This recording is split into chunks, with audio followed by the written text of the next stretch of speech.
Maintenant, la dévaluation. Ça a commencé avec l'Afrique centrale.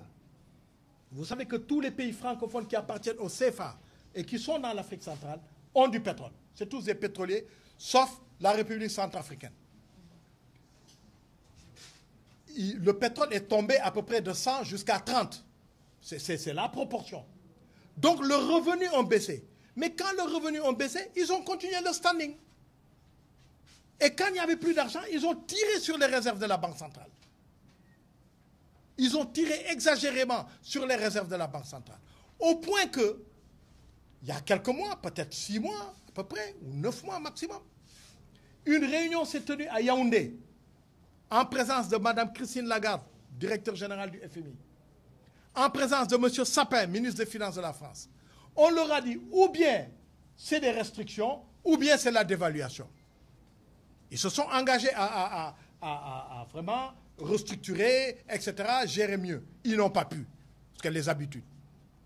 Et c'est ce qui explique que dès que Macron a été président, il a reçu immédiatement et Ouattara et Macky. Ce sont les deux locomotives de l'Afrique de l'Ouest, du CFA Afrique de l'Ouest, BCAO. Et le problème de la dévaluation a été mis sur la table. Ce ne sont pas des élucubrations. Hein. Moi, j'ai été membre du conseil des ministres de l'UMOA, je siégeais à la Banque centrale et j'ai été membre du conseil des ministres de la zone franc. Donc, je vous parle en connaissance de cause. Et j'ai encore des relations dans certains milieux français. Ce sont ces milieux-là qui me l'ont rapporté au mois de juin quand j'étais à Paris. Ils ont dit que des discussions ont eu lieu. D'ailleurs, même si vous voyez, quand Macky a été reçu, il était dans un jardin. C'est autour d'une table de jardin. On n'a jamais reçu le président du Sénégal de cette façon-là. Donc, le problème a été mis là. Et c'est là qu'il a dit, soutenu par son ministre des Finances, parce qu'il y a eu des entretiens avec des équipes, qu'il fallait lui laisser le temps, n'est-ce pas, après les élections législatives. Quel était le deal? Ou bien vous, Afrique de l'Ouest, c'est-à-dire nous autres, on fait un prêt, parce que nous avons des réserves. On a beaucoup plus de 5 000 milliards de réserves, on a au moins 8 000 milliards de réserves.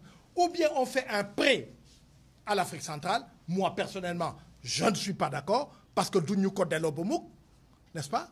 Ou bien c'est la dévaluation. Alors, Macky leur a dit, Nagne de Gobalbi jusqu'après les législatives. Eh bien, s'ils gagnent, et si on les laisse tranquilles, ils vont mener le pays à la dévaluation. Eux, ils n'en ont rien à faire. Les milliards, les 8 milliards et autres milliards, ils les ont déjà fait passer à l'extérieur. Voilà. Et ils seront beaucoup plus riches. Et depuis le temps que je le dis, ce n'est pas dimanche que je l'ai dit, hein. Je l'ai déjà dit ailleurs, depuis le temps que je le dis, mais personne ne nie. Alors, il y a au Sénégal maintenant des forces d'argent qui sont derrière Amadouba et qui poussent à ça, qui veulent coûte que coûte qu'il gagne pour rester ministre des Finances ou même Premier ministre. Parce que John va quitter la primature. En fait, John ne voulait même pas faire la campagne, il est un peu malade. Voilà. Il voulait partir. Voilà, on l'a forcé à rester. Alors aujourd'hui, on est dans la paranoïa.